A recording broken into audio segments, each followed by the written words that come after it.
Yo, what's happening, guys? Welcome to episode 2 of Rave Diaries and Tower Block Tales. Feels like no time's passed at all, doesn't it? Anyway, so for episode 2, we're going to go in on a bit of Wolrd Dance chat, yeah? Now, obviously, you would have seen that Wolrd Dance has just relaunched again, and there's not too much info out there at the moment, but you're in for a treat usually, yeah? But I thought it would be a great place to start, so what I'm going to do is I'm going to take you back to my first Wolrd Dance. I mean, I've dug out a few tickets out of my little magic red box. There's a few there you can see, the Millennium one. And anyway, they're not important. We'll talk about them ones another day. What is important for this one is this ticket here. Can you see that? Hopefully that's all in focus. Look at that, look on the back is my name and all. For the membership. Anyway, that was Wolrd Dance at Lydd Airport, 8th of August 1992. Line-up included Shades of Rhythm, Bug Khan, my favourites. Enjoy, New Class A, Carl Cox, Fabio, Groove Rider, Mickey Finn, Frost, Swanee, Kenny Ken, Randall Gachet and MCGQ. Then in room 2, Trevor Fung, Richie Fingers, Frankie Shagbones, Tony Tracks, Al McKenzie and JM Easy. Tickets were £20 plus booking fee, alright? So, 8th of August 1992. I was 17 years old. I'd never been to a Wolrd Dance before at that point. I'd been raving about a year and a half. But I'd never been to a Wolrd Dance, so aircraft hangar, Lydd Airport. I don't think at that point I'd even been to a rave in an aircraft hangar maybe. But anyway, it looked like a wicked rave. Everyone was talking about it. My ticket was number 542, so I was pretty keen. So we bought the tickets and off we bopped. We got down there. Now, my recollection, I'm going to give you one story from that night because there's plenty of stories from each night and I don't want to overkill, make them too long.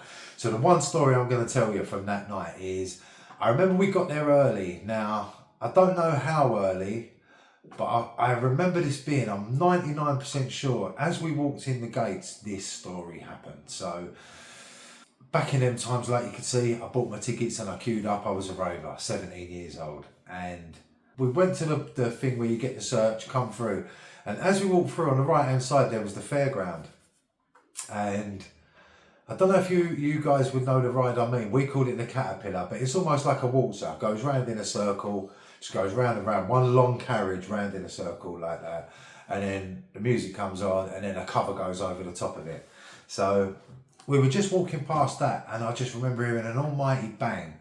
And as I looked round, the ride had come off of the rails and gone through, like the wooden thing that everyone stands on around the outside of a waltzer, for instance. It had come off the rails and gone through that, ploughed through bare ravers as well.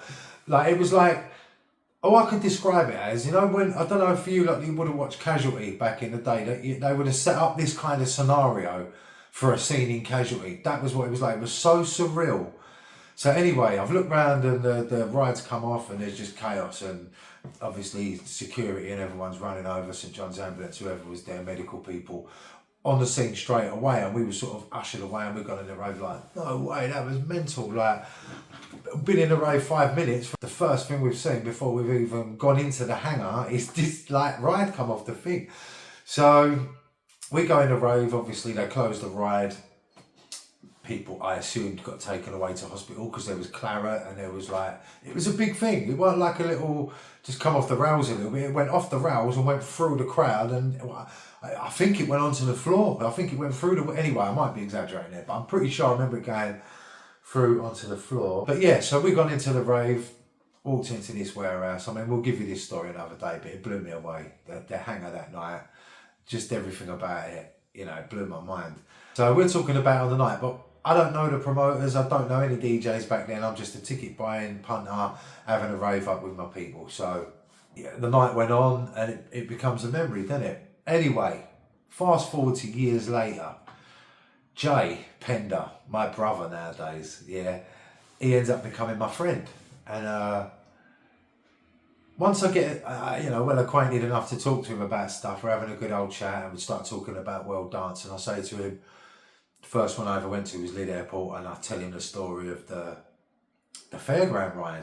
And he could not believe that I saw that. He was like, no way, Doug, I can't believe that you walked in as that happened. He was like, bruv, the amount of stuff that went on to get that event to even happen at Lydd Airport, the amount of behind the scenes work that went into just getting that hangar up to spec and getting it all cleared for you to, you lot to all raving, and then flipping out, we opened the doors and that happened. So yeah, after having a chat about it, he said the maddest story of that night, Dogs, and this is the difference between, I would say, the ravers of 1992 and the ravers of 2024. In fact, that's just not even a fair thing to say.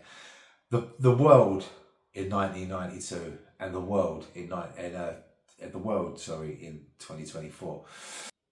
I think he said something like 12 people went to hospital for different things. Nothing too serious, but cuts and bruises all over, maybe a broken bone here and there, but not like, nothing bad, thank God, and nothing life-threatening.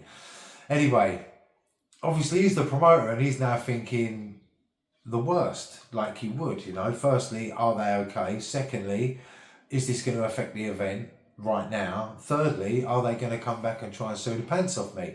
But when I was speaking to him about it, he said, you know the most beautiful thing, Dogs? He went, every single one of them came back. All of them. They all came back in cabs, all bandaged up, whatever. And all they was worried about was missing the rave. They didn't want to miss the rave. No claims went in. I mean, Jay said when they turned up, I gave them like lifelong guest list, my personal phone number, jacket, slip mat, take what you want, you know what I mean? But not one of them put a claim or complaint in about any of it. All they were worried about was missing the first Wolrd Dance at Lydd Airport. And that is testament to the scene in them days. So yeah, fast forward to now, like I say, Jay's my friend and we are on the cusp of Wolrd Dance relaunching with Jay at the helm. So keep your eyes out for that. Wolrd Dance is back. I'm not allowed to give you any more info than that for the time being. But yeah, make sure you sign up to the website, get yourself on the mailing list and be a part of the story, mate. Head over to Wolrd Dance. I think it's wolrddance.co.uk, something like that. You'll find it, Google it. Head over to there, sign up, join the mailing list, get all the info first. And we'll see you there to relive that moment. Well, maybe not that moment, but you know what I mean. Relive them moments that we shared years ago, all right? So that's episode 2. I'll see you for episode 3, yeah? Rave Diaries and Tower Block Tales. Don't forget, hit the subscribe, yeah? Peace.